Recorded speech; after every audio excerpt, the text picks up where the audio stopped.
Satria efa memroso bebe kokoa amin'ny sehatra ny fandrarana ara-bola ny Paositra Malagasy amin'izao fotoana izao.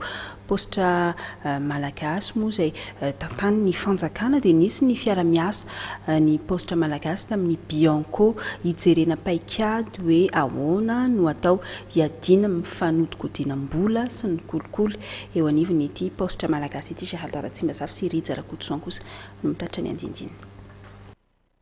Mivoatra orinasa mpanjakana misehatra amin'ny fikirakiram-bola ny Paositra Malagasy amin'izao fotoana izao. Ankoatra ireo asa mahazatra amin'ny fandefasana taratasy sy entana dia manao ny asan'ny banky fitahirizam-bola ihany koa.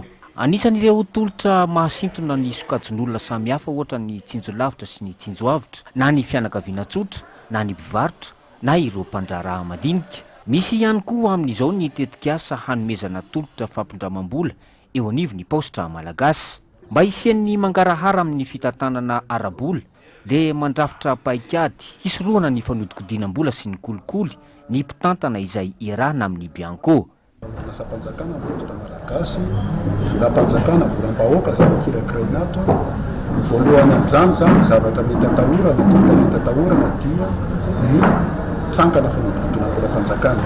Tolotrasa izay atao dia tsy maintsy manaraka ny lalàna mahatontrasa amin'ny asa-panjakana. Mpanantanteraka ny politika panjakana mahakasika ny inclusion financière. Misy izany agrément ny panjakana amin'ny Paositra Malagasy ato ato. Eo ny agrément fafana manao ny tsika hoe monnaie électronique.